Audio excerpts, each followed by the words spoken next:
Friend, जैसा कि आप जानते हैं, पिछली रात से श्रीनगर शहर के डाउनटाउन इलाका में एक ऑपरेशन चल रहा था। श्रीनगर शहर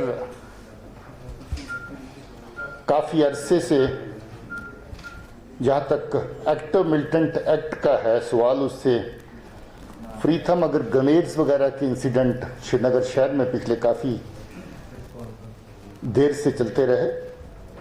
और अच्छी बात यह है कि जितने भी ग्रेनेड अटैक के जहाँ पर हादसे हुए, लगभग 99% केसेस वर्कआउट किए गए और उनको कोर्ट्स के सामने रखा गया है या रखा जा रहा है। पिछली रात का जो ऑपरेशन है, इसमें 2 टेररिस्ट मारे गए हैं और दोनों की पहचान हमारे पास आ गई। एक तो श्रीनगर शहर से ही है, जुनैद अशरफ खान, और दूसरा पुलवामा से है, तारिक अहमद शेख। जुनैद अशरफ खान, जैसा कि आप जानते हैं, हुर्रियत के जो चेयरमैन है इस वक्त, मोहम्मद अशरफ खान, उनका बेटा है, सबसे छोटा बेटा है, जो 2 साल पहले मिलिटेंसी ज्वाइन कर गया था। तब से लेकर के इसके 3-4 जेलों के अंदर एक्टिव होने की खबर थी। ज़्यादातर बडगाम, पुलवामा, शोपियां और श्रीनगर के एरिया में इसका बीट रहता था। और इसका दूसरा साथी सिर्फ मार्च के महीने में ही उसने हिजबुल मुजाहिदीन को ज्वाइन किया था, जो इसके साथ रात के एनकाउंटर में मारा गया। जुनैद अशरफ सहराई का जब से जो एक्टिव है, कम से कम आधा दर्जन केसेस में, जो क्रिमिनल केसेस हैं, उसमें इसकी इन्वॉल्वमेंट थी। ये वांटेड था और काफ़ी जगह पे सिविलियन लोगों को मारपिटाई, उनको थ्रेटनिंग करना, फोर्सेस के ऊपर अटैक्स, जैसे त्राल के एरिया में, श्रीनगर के एरिया में, उसमें इसकी शमूलियत थी। इस वक्त ये हिजबुल मुजाहिदीन का डिविजनल कमांडर था, जो सेंट्रल कश्मीर के एरिया को भी देख रहा था, और इसके साथ साथ इसकी जो बीट है वो, जैसे मैंने कहा, वो पुलवामा और शोपियां की तरफ में भी बीच में रहती थी। हमारी कोशिश है कि श्रीनगर शहर को पीसफुल रखा जाए, मगर दुश्मन की कोशिश यहाँ पर रहती है कि श्रीनगर शहर क्योंकि सेंटर है एक्टिविटी का, और इसको किसी न किस तरीके से डिस्टर्ब किया जाए। ग्रेनेड्स जो बहुत बार जहाँ पर हुए, उनका लिंकेज भी ज़्यादातर हिजबुल मुजाहिदीन के जो एक्टिविस्ट हैं और बाकी ऑर्गेनाइजेशन के एक्टिविस्ट हैं, वो पुलवामा से भी और नॉर्थ कश्मीर, दोनों साइड से आकर के, अवंतीपुरा से आकर के जहाँ पर इस तरह की कार्रवाइयाँ करते रहे।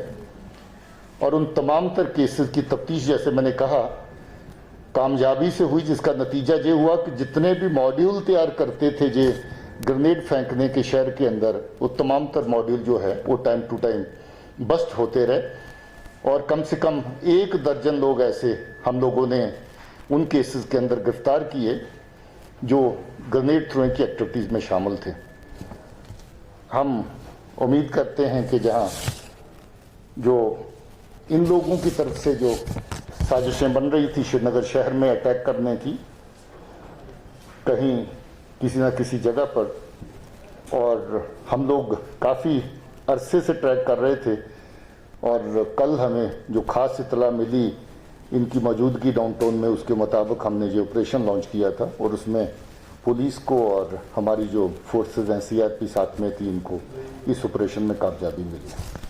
जब वो चल रहा था तो हमें सुनने में आया था कि 3 मित्रों से, क्या बाकी 3 थे या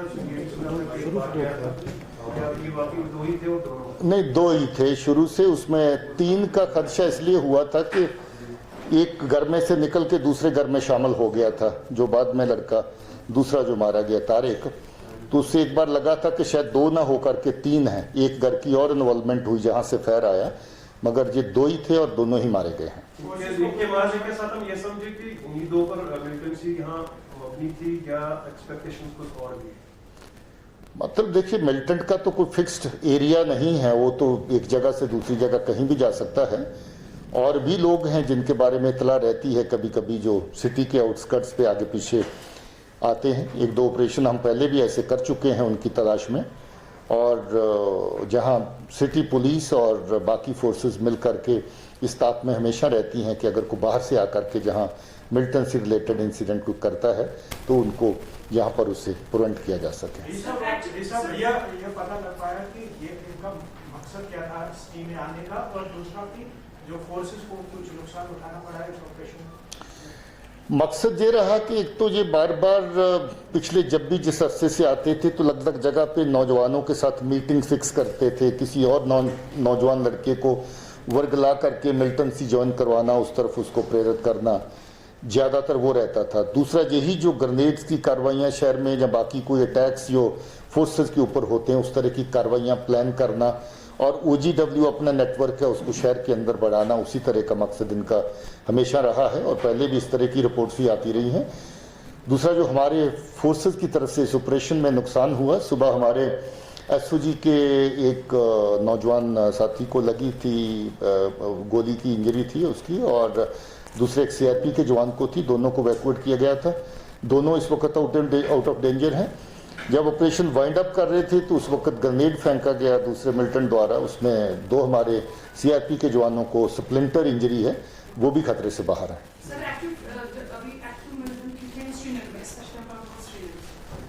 श्रीनगर देखिए, सेंट्रल कश्मीर कुल मिला करके जो इसकी तादाद है ले दे करके वो 13-14 के करीब बनती है, जो इधर तो नहीं है ज़्यादातर, मगर जब आते हैं तो हमें उनकी खबर लगती रहती है। सर, पाक बेस्ड रिपोर्ट्स के अकॉर्डिंग अगर देखा जाए तो अभी रिसेंटली ने अपना नया ऑपरेशनल कमांडर को अनाउंस किया, सो जुनैद की कुछ अपने within the outfit differences थे, was there any kind of report? नहीं, ऐसी कोई रिपोर्ट हमारे पास नहीं थी। सर, टोटल कश्मीर में स्ट्रेंथ क्या होगी मिलिटेंट्स की होगी अगर हम बात करें, और क्या हम समझे कि रियाज नागपुर और जुनैद सहराई लीडरशिप आपने उन्हें किया? देखिए, ये आप लोगों का हमेशा एक फेवरेट क्वेश्चन रहता है कि कितनी तादाद अब है, तो मगर ये डायनामिक तादाद रहती है। कभी कोई नया लड़का ज्वाइन करता है, अनफॉर्चुनेटली हम नहीं चाहते नया बच्चा को ज्वाइन करे इस रास्ते पे, और थोड़ा बहुत फ्लक्चुएशन इसमें बनी रहती है। मगर मैं इतना बता दूं कि जो साल के शुरू में जितनी तादाद थी उससे काफ़ी कम हो चुकी है अभी, और अभी कोई 240 के आसपास करके जो टोटल तादाद अभी बनती है। जो सर एरिया जहाँ पे एनकाउंटर हुआ है डेंस एरिया है, श्रीनगर हो रहा वैसे ही पूरा शहर खास डेंस माना जाता है, तो डैमेज वहाँ क्या हुई है? कोई सिविल इंडिविजुअल जिस हिसाब से मकान को with in short period of time जो आग लगी है उसके बाद फायर टेंडर भी बुलाया गया था, तो वहाँ से देखिए, बहुत साफ सुथरा ऑपरेशन हुआ है। इसमें हम लोग इसी बात का एहतियात कर रहे थे क्योंकि कंजस्टेड एरिया है, कहीं कुछ ज़्यादा आग वाग का वाक़ा हो जाए, बाकी चीज़ें हो जाएं तो रोकना मुश्किल हो जाता है। इसलिए हमने एम्बुलेंस का इंतज़ाम, बाकी चीज़ों का इंतज़ाम पूरा रखा। रात को 3-4 घंटे इसी बात में लगे कि हम पहले घर के मेंबर्स को वैक्यूएट करें अच्छे से, और उसी के दौरान रादर हम लोगों के अपने 2 लोगों को इंजरी भी हुई। जब घर से वैक्यूएट करने के लिए आगे बढ़े तो आगे से फायर आया, तो पहले हमारे 2 जवान उसी में इंजर हुए। घर का भी कोई खास नुकसान नहीं हुआ है, वो आग वाग क्योंकि ग्रेनेड वगैरह चला रहे थे, बाकी चीज़ें अंदर चल रही थी तो उसके चलते आग लगी, मगर हमने आग पे काबू पा लिया था। नेट और फोन पर पाबंदी कब तक है?